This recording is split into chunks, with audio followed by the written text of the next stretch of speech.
اسی طرح ایک اور واقعہ لکھا ہے بخاری شریف کے اندر 5 مقامات پہ اس واقعے کو لائے۔ بنو اسرائیل کے 3 شخص تھے اور جا رہے تھے، بارش ہوئی تو ایک غار دیکھا، اس غار کے اندر یہ پناہ لینے کے لیے اس غار میں داخل ہو گئے۔ بارش کی وجہ سے ایک چٹان آئی اور وہ غار کا جو منہ تھا وہ بند ہو گیا۔ اب یہ تینوں اندر ہیں، آپس میں تینوں نے مشورہ کیا کہ بھائی کیا کریں، تو کہا کہ ایسی نیکی جس پر ہمیں اعتماد ہو، صرف اللہ ہی کے لیے کی ہو، وہ نیکیاں ہماری ہم اللہ کے سامنے پیش کرتے ہیں، اس کا وسیلہ دیتے ہیں اور اللہ رب العزت ہمیں اس مصیبت سے نجات دیں گے۔ پہلے نے بتایا اللہ تو گواہ ہے کہ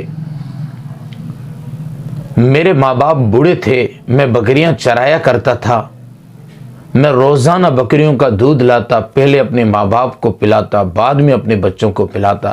ایک دن ایسا ہوا مجھے دیر ہو گئی، میں واپس آیا تو میرے ماں باپ سو چکے تھے، میں پیالہ لے کے کھڑا ہو گیا، میرے بچے روتے روتے سو گئے اور میں پوری رات کھڑا رہا۔ صبح جب ماں باپ بیدار ہوئے تو میں نے انہیں دودھ پیش کیا۔ پیارے رب، اگر میں نے یہ کام آپ کے لیے کیا ہے تو دروازہ کھول دیجئے۔ وہ تھوڑی سی چٹان وہاں سے نیچی ہوئی، بس اتنی ہوئی کہ یہ باہر اب بھی نہیں نکل سکتے۔ پھر دوسرے نے کہا اللہ آپ جانتے ہیں میرے ایک ہمشیرہ تھی، چچا زاد بہن تھی، میرے رشتہ دار ایک عورت تھی، بڑی خوبصورت تھی۔ ایک دن وہ فاقوں سے، بھوک سے پریشان ہو کے میرے پاس آئی، کہنے لگی کہ مجھے 100 دینار ادھار دے دیں، قرض کے طور پر دے دیں، میرے بچے بھوکے مر رہے ہیں۔ میں نے اس سے کہا کہ میری خواہش پوری کرنے دو تو میں دے دوں گا۔ وہ مجبور تھی کیونکہ وہ بچوں کی بھوک اس سے دیکھی نہیں جا رہی تھی۔ اس نے ہاں بھر لی۔ کہتے ہیں کہ میں نے اس کو 100 دینار دیے۔ 100 دینار دینے کے بعد جب میں اس پر بیٹھنے لگا، اس کے ساتھ میں جب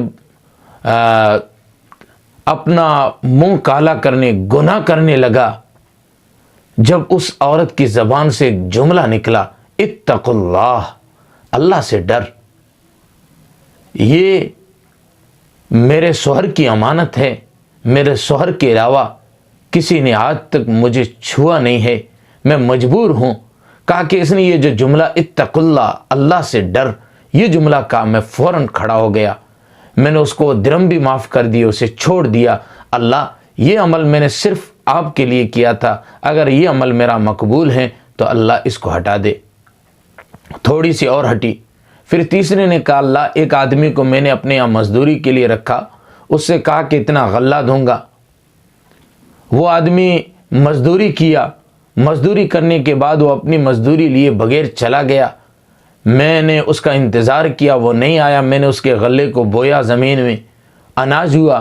پھر اس اناج سے میں نے بکریاں خریدی اور پھر بکریاں بڑھتی گئی، یہاں تک کہ ایک چروا بھی میں نے رکھ لیا، بہت بڑا اس کا ریوڑ ہو گیا۔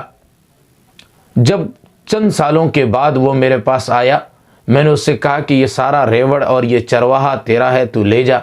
تو اس نے کہا بھائی مذاق کیوں کرتے ہو، میری تو ایک دن کی مزدوری ہے۔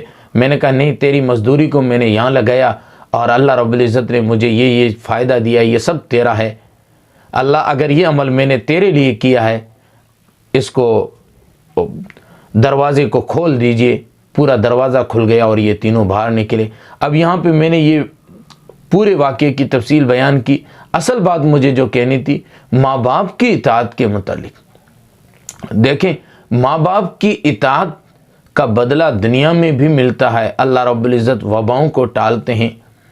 اس لیے عطا ابن رباح رحمۃ اللہ علیہ، ان کے بارے میں آتا ہے کہ اللہ رب العزت نے ان کو الہام فرمایا ماں کے انتقال کے بعد، عطا اب سنبھل کے چلنا، جو ہستی تیرے لیے دعا کیا کرتی تھی وہ اب ہمارے پاس آ چکی ہے۔